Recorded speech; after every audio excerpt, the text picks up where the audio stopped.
9 races on Wednesday here at Hollywoodbets Greyville, racing on the poly track, and race number 1 gets underway at 12:15 over the 1200 meter trip, and it is the build up to the Hollywoodbets Gold Challenge, which will take place on Saturday, and it's set to be a bumper card. It is going to be a sort of a twilight meeting, and joining me in studio is Deez, and these Hollywoodbets Gold Challenge, it's set to be a big race day, and there's an exciting sort of catch to it because we're going to see the lights in action for the first time. The new lights. And it's a whirlpool day as well. Yeah. You know, races 7 through to 10, Hong Kong whirlpools, always massive pools for the valued racing fans, which I trust that they are well, will be played into races 7 through to 10, but more about that with the press releases to come. Yeah, but a fantastic meeting on this Saturday. The Hollywoodbets Gold Challenge, one of the premier 1600 meter races of the season. Right, let's just get straight into it for race number 1. You mentioned there are 9 races, so it wouldn't be part of the exotics. That will all begin in race number 2. 12:15 is the start. It's a juvenile plate, and as we bring up the field, you'll see a very important scratching here of indigenous horse number 3. That is out, so there would have been adjustments in the betting.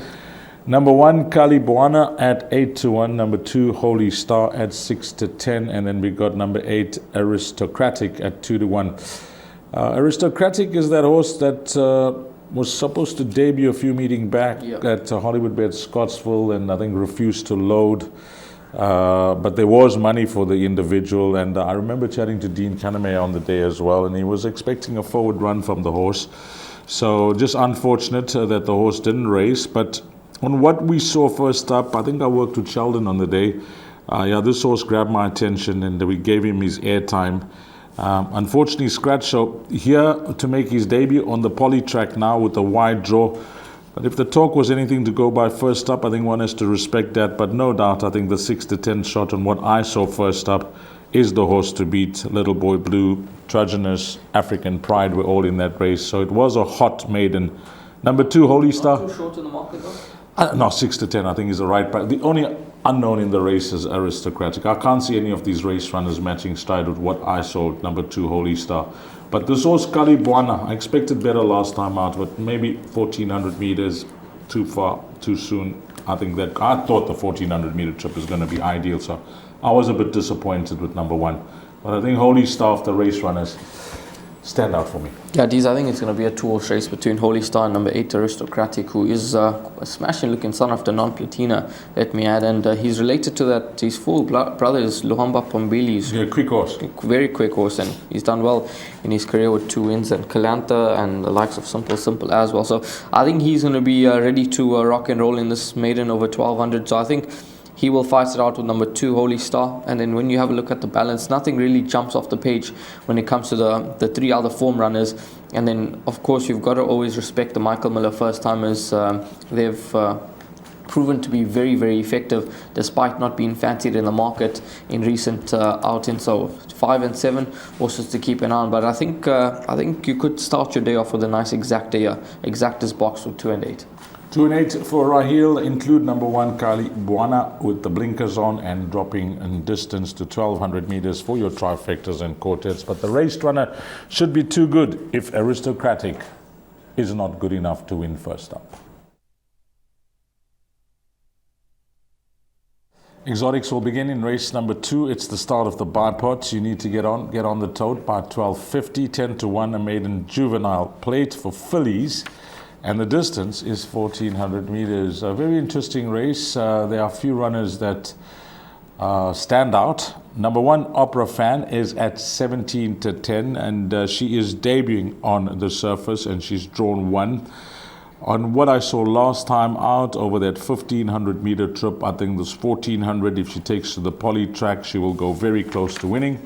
Horse number 4, Splash of Love, is at 7-1. Good improvement from first run to the second, and all you need to do is see the progress that she made 400 to finish. It was 5 lengths, so it was a good finish over 1400 meters, and that time she was drawn 7 out of 8. She's now drawn 4. The first timer, Rael, number 6, Tulip Fields for the Kaname stable, is at 33-10. We'll see if there's any follow through come race time or race day. 7, Miss Glitter Sparkles, is at 8-1. And then Ala Kazam for the Nathan Kotson stable at 22-10. And if you can recall, Crafty was all the rage from the Yogas Governor stable last time out, but she was the filly that ran on best of the rest. So between numbers 1, 4 and 9, the winner should come from there? Yeah, I think that's a fair assessment of these three runners. I think there's quite a bit of value with number 4, Splash of Love, at 7 to 1. She did take on older horses last time out, and Sheshan Tombi, and as you mentioned, a 400 to finish was quite decent, and she was far from disgrace in that out on the poly track for the first time. We've seen Paul Lafferty, his juveniles generally come on with each run, and I think this filly will be primed and ready to put in a big effort. This filly was fancied on debut despite drifting out to 12 to 1, and she ran slightly below par expectations, but I think at 7 to 1 she's got to go into absolutely everything. And then Opera Fan, she's had 5 starts to date. She did run a nice race last time, which you touched on, so from gate 1 she should have the right run in transit, and there's no doubt that she'll be effective. But yeah, I think those three, in terms of leg 1 of the bar pot, I would actually be willing to take a chance and go just 2 horses, 1 and 4Ds in leg 1 of the bar pot, because I think that the Highfell form lines could be strong with number 1, and then I'm not convinced about the form line of number 9's debut effort when second to Crafty. So I think I'm going to go 1 and 4, and 4 being the value at 7 to 1. 1, 4 and 9 for Royal, 7 to 1 shot to beat the 17 to 10 shot, and he could be on the mark here with the value. But leg 1 of the bipod, I think between numbers 1, 4 and 9, you should safely see yourself through. But 1, the right favourite in the race, 17 to 10. But I must agree with Royal, if she can build on that second start, Splash of Love, 7 to 1 looks generous.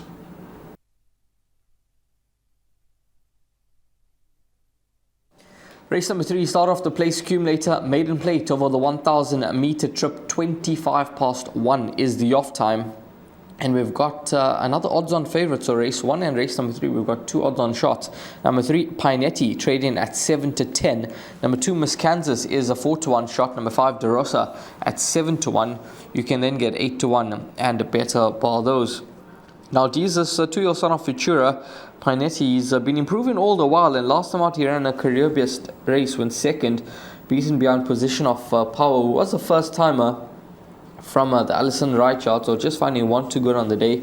There was support around him as well from 12 to 1 into 9 to 2, and he now gets the services of Gavin Larena, jumping from gate 3, 1,000 meters once again. When you have a look at the form on offer in this race, it's clear to see why he's so short in the market, and he could be too good for this lot. Yeah, he is the best bet on the card. I'm just going to put short and sweet. Gavin Arena, who we know is in the hunt with Craig Zaki against one man, Richard Fourie. Richard is in pole position. He's got Kabeja, he's got Alan Krief. Yeah, he is the man to beat. But these two boys will be trying. They'll box all the way because, it's 2 months left. There are unknowns to come maybe over the next 2 months. So you just have to keep yourself in the game. And Gavin's only come down for 3 rides, Rahel. And I think this is the plum ride for him on the day. Just having watched Panetti last time out, one could say, winner without a penalty, because that horse position of Power for Alison Wright, I actually worked that day and I remember passing on that information. She quietly fancied the horse's chances, and the horse duly obliged first up. So Panetti was a touch unlucky, finding a first timer better, but the drop in distance definitely suited him. All he needs to do is take to the poly track, he wins.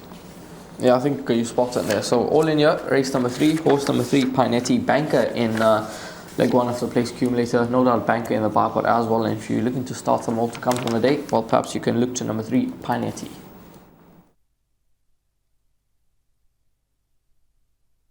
Race number 4 starts off the pick 6. It's the big one, and hopefully we get to a respectable amount on this Wednesday, building up to what will be a massive Saturday at Hollywoodbets Greyville, featuring the Hollywoodbets Gold Challenge. This is an open maiden over 1,600 meters, looking to bank some cash. The pick 6, as we've all come to know, is it's a tough bet. It's 6 legs. And although you can, play a perm and work out a fractional betting, which the tote allows, it is tough. to try and get that perm right. But maybe Wednesday could be your day. Number 2, Sanbini at 7-1. Then we have number 6, O Space O at 8-1. 7, Take Your Best Shot is at 4-1. And we got a 5-10 shot, actually shorter than Panetti in the previous race, who's trading at 7-10. I made that the best bet on the card. Ryle, Cherry, Oh Baby for Matthew and Mike de Kock. Let me start this conversation with a certain Silver Platter. With Silver Platter, the horse had a lot of seconds, and he looked like he was in the right field. I can understand, the confidence that you had that day. That day I erred on the side of caution. I just said, I was just iffy, and I was just erring on the side of caution. Not that I didn't like the horse, but I'm gonna do a 180 here with this horse, Cherry O Baby, and say that although she's had 5 seconds today, it's purely on the assessment of the opposition. If she doesn't win this, then I'll be over with her. But her last 5 runs have been bitterly disappointing for those that have went for her. I especially was gutted when she lost last time out, because that day I was supremely confident. Yeah. But long street with that low mass of Imbuto claiming. I see no claimers here with anything that's taking off weight in this open maiden. This is the race for her. But 1,600 meters from that poor draw, there will be a few that will say the draw is, maybe a slight concern for them, but I don't see it. Exactors, number 2 Sanbini, and numbers 6 and 7. Yeah, geez, I think that's one way to put it. Number 10, Cherry O Baby. What about the pick 6? You're gonna go for it, or you're not gun shy after Silver Platter? No, geez. I don't know, after last time out. That's the thing, because she really did not find anything when push came to shove that day, and Longstreet, I think, won at start number 20, if I'm not mistaken. So she's vulnerable. She's clearly very, very limited, and purely on a run to Saxon Dynasty. Let's judge on Saxon. That run, it's no race. It's on that Saxon run to Dynasty Saxon is Dynasty. above average. No, 100%. I think he's actually quite a smart sort, and I think he'll win his races. But on that run, I think she'll come home lonely. But the thing is that she did run second to Longstreet last time. And yes, I do understand that she had to give 8 kg. So probably being on the side of caution as you were with Silver Platter. But when you have a look at the balance, there's nothing to get excited about. Now she'll win. I say she'll win. I'll be with you then. I'll be with you. I think I say she'll win. She gets a sex allowance, which is good for me, She'll win. On Wednesday, she will win. Yeah, well then, 6, 7, and you mentioned 2 as well. Those are the only other horses that have some sort of form. I think number 4, Amber Alert, at 20-1 will show big improvement. I think this horse is a top 3 chance. Quartets, I like that. Yeah, over 1,600 meters for a yard, that's fire in. I think this will improve big time on Wednesday. Okay, some nice horses for trifectas and quartets, including number 4. But Cherry O Baby, it's leg 1 of the pick 6. It's in or out with the odds-on shot.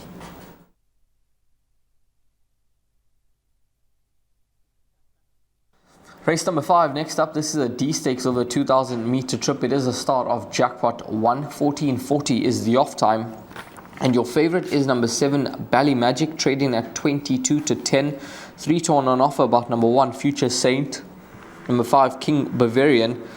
Number 6, Richard the Fearless is a 4-1 shot. There's been support for number 3, Circle of Grace, from 10-1, now trading at 6-1. And then it is 7-1 and better about the bottom few. These, I'm going to start with the Circle of Grace, because he's been very successful when he's come to KZN for Cornet Spies. He's had 4 goals on the poly for 2 victories, a second and a third. And considering that his rating has dropped since he's last been here from a 75 down to a 64, he gets 1.5 kgs off the back as well. So he's effectively racing off a net 61. It could be a shrewd move from Cornet Spies just to bring this horse back to a place where he's... we can call his happy hunting ground. I think that is the key, because he hasn't won for 427 days, and he hasn't been on the poly track since October last year. And it's clear to see that he loves the surface. In fact, I'll go as far as to say that rating that you spoke about, which was an 87 at his best, was actually earned on the poly track. So now that he's off this net 61 with a young man that is vying for an apprentice championship and looking for winners, nice to see Trent do a bit of traveling, and maybe here in KZN and he can bag a few for that apprentice championship. Brevin is closing the gap fast. Yeah, that's what I mean. You know, that's why these kids, you'll see that they want to win the championship. Yeah. And if they get chance, it's tough for them, especially in centres where they are, in inverted commas, unknown amongst the trainers who watch them on a daily basis. But these kids don't get to travel. So, if you approach trainers, it's all about building relationships, even when you are an apprentice. If you approach trainers and they can see that you're hungry and you're in the hunt for a championship, they'll help you. Yeah. They will help you. So I'm glad to see Trent in the province. And number 3, Circle of Grace. With rating drops and the fact that he loves the surface, an obvious inclusion in all bets. But I got some backup here with number 5, King Bavarian. JC, one has to compliment him the way he handles this horse from the draw 4 starts pack. So he's one from under the horse. He knows the horse, and although that was on the turf and this is on the poly, the horse doesn't mind the poly as well. So number 5, King Bavarian, gets my vote. And then number 7, Bally Magic. At first glance, in whatever form guide you're using and how many runs it goes back, you possibly think this is a bit too far for the horse. But pull out his profile, which I did last night, and you'll see that earlier on in his career, he did win over 2,000 meters at Turfentine. He has placed on the poly track over 1,800 meters. So whilst Wendy Whitehead has been racing him over shorter, having watched him last time out, I can see her thought process, that the fact that the horse has gone 2,000 meters and has won over the distance quite early on in her career, the way he's been racing of late, I think it could be the right move that she's now putting him over a bit further. So Sereno gets on well with the horse. He's won 3 times on the horse. So number 7, Bally Magic, don't ignore. So I'm saying in Jackpot 1, my numbers will be 3, 5, and 7. If I had to choose a roving banker of that 3 rail, it will be number 5. Yeah, number 5 is very, very well weighted here with the 4 cages off the back, and he probably should be the right horse in the race at 3-1. But I'm just going to add one more. D's field of 8, so allowed 4 horses, and I think number 2, Blazing Light, back on the poly track. His last 2 starts have been on the turf. Those could have been used as come-on runs. He's now having his 3rd run after rest. Despite the big weight of 64, the spread is not that much, despite, only King Bavarian is where the spread becomes a lot because he's got to give 11 kgs away. But I think back on his favourite surface over a distance that is suited to him, I think if he gets cheap fractions out in front, he's the type of horse that can be very, very game and gutsy and could stick around for the minor position. So at 10-1, he could be worth an inclusion there. So 2, 3, 5, and 7, the 4 horses that you can play around here in race number 5. But number 5, King Bavarian, does look to be the ideal roving banker.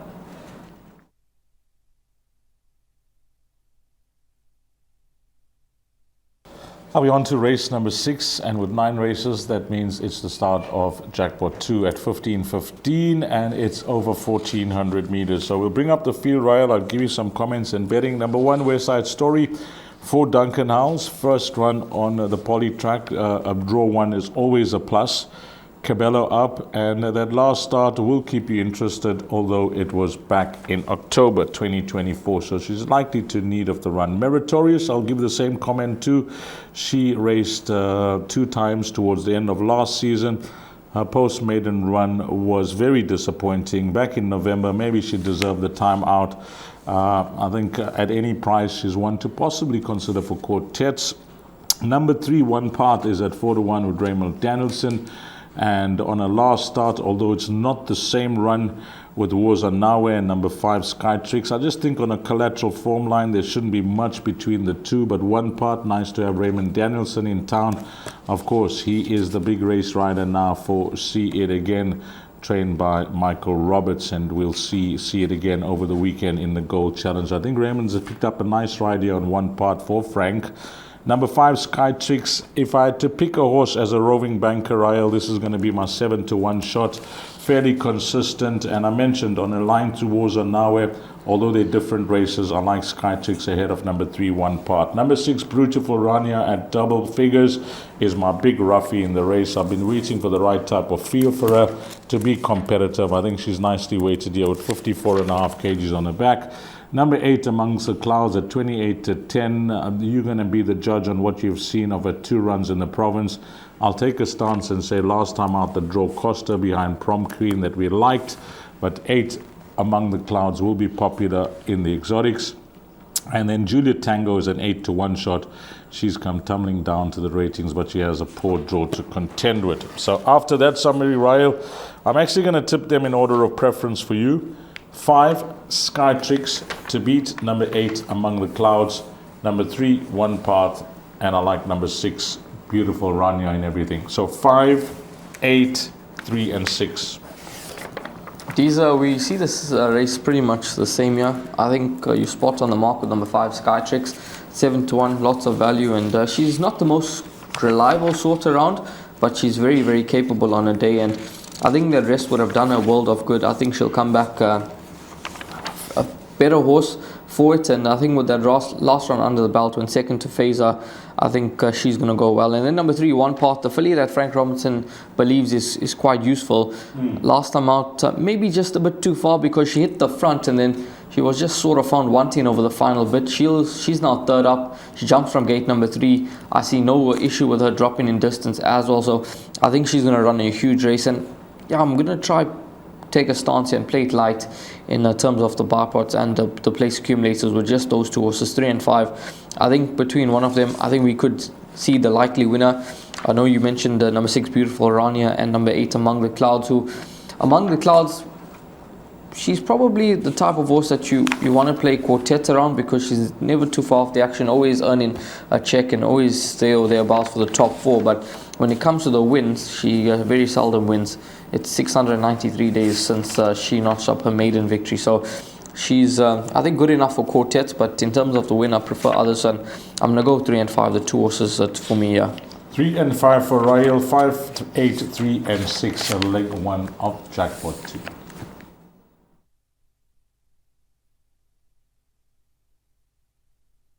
Race number 7, this is a class 5 over 1400 meters. 15:50 is the off time. And at the time of recording, we've got a field of 11 runners that are set to line up and face a starter. Number 2, Noordsburg is your favorite at 7-2. You can get 4-1 about number 3, Miss Paget. It's 9-2, number 1, My True Love. Sky Velocity 11 is at 5-1. It's 6-1 and better bar those. Now, these last time out, we were both in the camp of this filly, Miss Paget, and how did Kumar and Naidu's horse win? These, I don't know. I don't know. But on Wednesday, Miss Paget for me. I'm going in again. I know it's 4-1, not 6-1, but I'm going in again from gate number 3. It's not gate 10. We've got a man that's riding with a lot of confidence at the moment in the form of Mkolisi Mbuto. She's course and distance suited. She's going to be my roving banker. In the jackpots, I'm going to take my chances and banker her. And I think that this is the right race for her, especially from gate number 3. So 4-1, I think a generous price, roving maker in quartets and the lot. And yeah, I think that she, if she doesn't win, I think she'll probably end up running second. But whatever beats her will win. When you look at this race, and I hear you about Miss Pageant from what happened last time out. When you look at this race, now Sky Velocity, first one back in the province for Kumar and Naidu. She had the draw and she won well. Yeah. Now she is poorly drawn and she's up in the weights. So I think the key is those horses that finish behind her, who are better off at the weights and are better drawn, would have every chance of reversing the form. But on what I saw last time out from Sky Velocity, I don't know how much more to come because she had that solid form in Kabeja and she brought that to KZN. And one could say she slipped under the radar the way she won so well. And Felisande Mkoli, who doesn't travel much, but one has to compliment him. He's back to rider again for Kumar and Naidu. So if she goes back to back, it wouldn't be a surprise. But numbers 1, 2 and 3, the draw and the weight turnaround, you have to favor their chances. Yeah. I hear you about Miss Pageant, but for Jackpot 2, I'm going to include number 1, My True Love, from the good draw. Number 2, Noordsburg, who I think will come on with that run last time out. Number 3, Miss Pageant, who I'd also lean towards as an outright choice. Sky Velocity, so I'm there with 11, the roughie that I like here in a big way. You like number 3, Miss Pageant. I like number 9, Copacabana. You know, Sereno's riding well. Dennis Boss, his horses haven't hit the number 1 box in a few meetings now, but you watch them, they're all running well. And that Illa the Orange that won last time out, which how was did that win?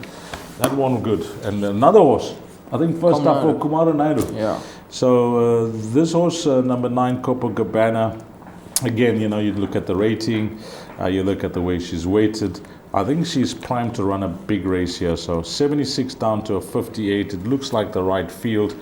That's my each way selection at 11-2, number 9, Copacabana. So Raya likes number 3, Miss Pageant, from the form line behind Miss Sky Velocity. Yeah, Sky Velocity. So he likes that horse from the form line last time out. I'm going to roll in at 9, Copacabana as the value in the race. So if you're following that Sky Velocity form line, I think follow number 3, Miss Pageant. If you are not, then 9, Copacabana comes right into it.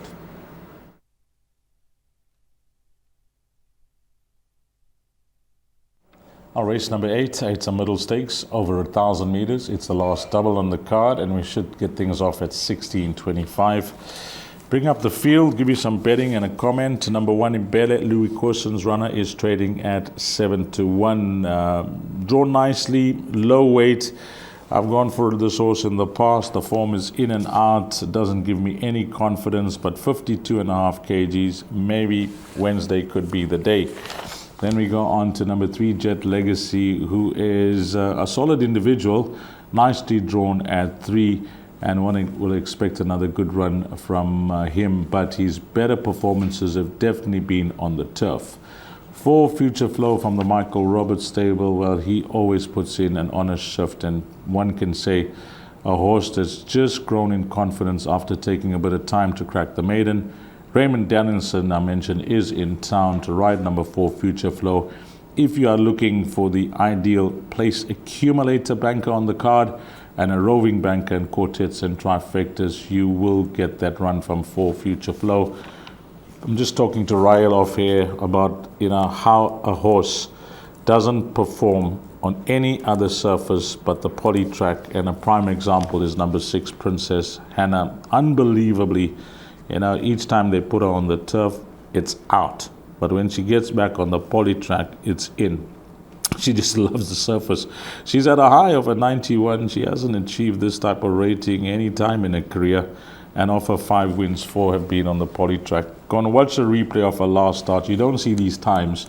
22.1 seconds was a 400 to finish. 7, Kalahari Roda is at 8-1 with Mqalisi Mputo claiming. And then 8, Connery, the very speedy Connery, is 2 from 2 on the poly track and 1 from 1 over the course and distance. And this young man, JC Boertes, gets the right tune out of the horse at 7-2. So I've given you the betting, I've given you some comments, and the roving banker, the natural roving banker is number 4, Future Flow. But with the speed on with number 8, Connery in the race, I think this race could be opened up for some type of result if Connery doesn't go start to finish. I think the result could come in the form of number 2, Don Carrarides. Yes. From gate number 2, blinkers off, didn't seem to really do much last time out. He's dropped 2 more points in the ratings. Now probably on the right mark, on a workable mark of 97, 2.5 off the back. And Brevin Plackey knows him very well. He's ridden him 3 times for 2 victories and a second. So the last time this horse won, Brevin was aboard. And I think from gate number 2, you touched on the speed. The speed all around him. On his inside, he barely can go forward. On his outside, there's speed. And I think this horse could get a dream run in transit. And going through the final sort of 300, I think he'll be waiting for the gaps to open and he'll be doing his best work at the finish. So I think at 16-1, he is the rocket in the race and the horse that you want to include into the pick 6. You've got to include number 6, Princess Hannah, because she's another one that's gonna love the speed being on, and she'll be doing her best work at the finish. She's yet to prove that she can be competitive at this level, because it is a significant step up in class for her.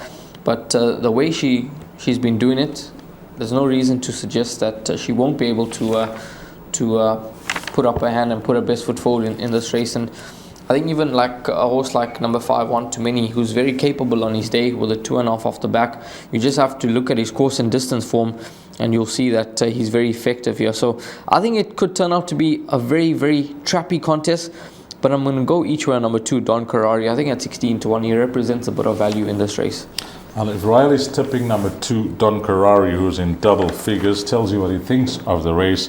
It's a race where, you know, you'll need to be confident if you've got a few runners in the race, but I think you'll be most confident if you include the field. I'm just going to ask Ryle for his roving banker in the field. Is it going to be number 2, Don Carrari? These I'll take a chance and rover on number 2, Don Carrari. Horse in double figures for Raheel, number 2, Don Carrari. I'm going to go with the obvious horse who I think will run well again, number 4, Future Flow.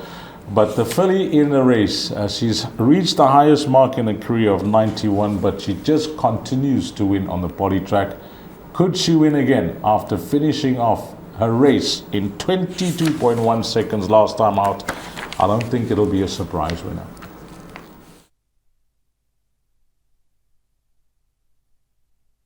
Race number 9, final race on the program, 5 o'clock is the off time. It is a C stakes over 1,000 meters. And we've got 3 joint favorites here. Numbers 5, 10 and 12, all trading at 4 to 1 in the market.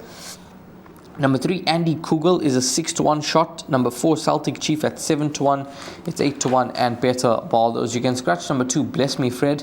It's a field of 11 runners that remain for this contest. These are a very tricky race to wrap up proceedings at Hollywoodbets Greyville. Yeah, I think the most interesting runner for me from the entire field, we mentioned earlier on, Gavin Arena's in town for just 3 rides. It's a long wait for him to the 9th race, unless he picks up something on the day. This horse B52, Peter Muscat gave this horse a lot of airtime when he was interviewed last time out on the pros and cons as to why the horse can win and why he can't win at Hollywoodbets Scottsville. I've chatted to him off air about this individual, and personally I think the horse is actually better at Hollywoodbets Greyville, and I'm going to say this, maybe even better suited to the poly track. Not that he's been running badly on the turf, but I like the fact that he's bringing him now to the poly track, and he's engaged the services of Gavin Arena, who's looking for winners. And his last start, the way he finished off the race, B52, we know the whole spiel about him dropping in ratings, etc. But the last time out, when Peter Muscat spoke about this horse, he spoke quite sensibly about, why the horse hasn't won in such a long time and why he could win, pretty soon. So with Gavin up, even though poorly drawn, I think the horse is not going to be as far back as he was last time out at Hollywoodbets Scottsville. We'll try and get him into a position and maybe the right type of field, but you can't be confident with a horse that hasn't won for 427 days, although they will be positive as to why he could win at 5 to 1. So he deserves his airtime from me. Warrior of Royalty needs luck from the draw. I think he'll have an each-way chance. Trafalgar Square, if you're looking for a bomb result, he can always pop up at big odds. Celtic Chief for Andre Nell and Platinum Racing, regardless of the form, when you got a stable that is flying, absolutely flying, you have to include all their runners in bets, and if they're not winning, they're earning stakes for Platinum Racing. So number 4, Celtic Chief, gets my vote. And then I'll possibly leave the best for last when it comes to my top choice, Master Bling, taking nothing away from the winner, Ibuto, last time out. I thought this horse was desperately unlucky. Go and look at that replay. Look at the final 400 meters in a very quick time behind Ibuto, and a horse that is unbeaten. 2 from 2 over the course and distance. Master Bling will be my place accumulator, banker Rael, but for the pick 6, I'll leave the racing fans to be the judge. 5 to 1 looks a good price about Master Bling, and 5 to 1 about number 10, B52. I think you can play swingers around both those horses. Yeah, those do look to be the 2 horses that could end up as a likely winner. I just want to include one more horse into the play, number 9, Chara Sands. His rating has come down to a mark that I think he's going to be competitive off once again. It's been 399 days without a win, but I think on the poly track he could just grow an extra leg. It's a surface that he clearly thrives on. He gets 4 kgs off the back once again, and I think if Mkolisi Mbuto can get him across from that deep gate, I think he's a horse that can be competitive at around 16 to 1 for trifectas and a quartet. So number 5 and 10, so that's Master Bling, B52, the 2 horses that could end up as a likely winner. But if you are looking for a bit of a result, you've got the likes of Celtic Chief, Chara Sands, and even horse like Trafalgar Square, who can be very, very effective on his day. So that is race number 9. It's a card where we start off early on with a few odds-on shots, but as the card progresses, it does seem to get a bit tougher. And yeah, as always, hopefully the guys manage to structure the bets accordingly and find themselves in the winners' queue. Yeah, beside what the bets are on offer on the tote, which is generally a spread of bets, the one thing that I think will be very popular on the day is the Hollywoodbets Punters Challenge competition, especially with a horse like Panetti and Cheerio Baby on the race card. If you like those two odds-on favorites, and Holy Star, you can have you got 2 bankers in the Hollywoodbets Punters Challenge competition, and if they arrive, then you're looking at whilst it's difficult, we know, for 7 races to find winners. The fields are not that big. On the polytrack, the maximum is 12, and you usually get smaller than that. So the polytrack is often very popular with the Hollywoodbets Punters Challenge competition. But as we know, these horses run against each other all the time in these low division races. So I think that could be a sizable number with regards to entry with number of players on the day. Hollywoodbets Challenge competition. You like that competition? Yeah, I think it's How close have you come? How many winners have you got? Sure. Out of like 8 races or 9 races, have you got like plenty? Yeah, I think the most I had on the day was 8. 8 winners? 8 winners, yeah. Well, a while back though. Is it out of 9 races? Might have been 9 or 10 races, something like that. That must have been at the Val where there were 3,500 winners. No, it was actually at Hollywoodbets Greyville. But when you go onto the site, it actually shows you the most winners you've had. And is it? You can. It's got your stats there. I don't know that. You know what? You need to play more often. I have to try and play more. It's about, it's a feel for the card, isn't it? Yeah, it's a feel for the card. You open a card, I understand it's a game of luck. It's like, but when you look at a card like, this is impossible. Yeah. It's impossible. But Wednesday's card looks to be an attractive one, and the one that, as Dee said, maybe the Hollywoodbets Punters Challenge could be the way to go. But all the best with racing on Wednesday at Hollywoodbets Greyville.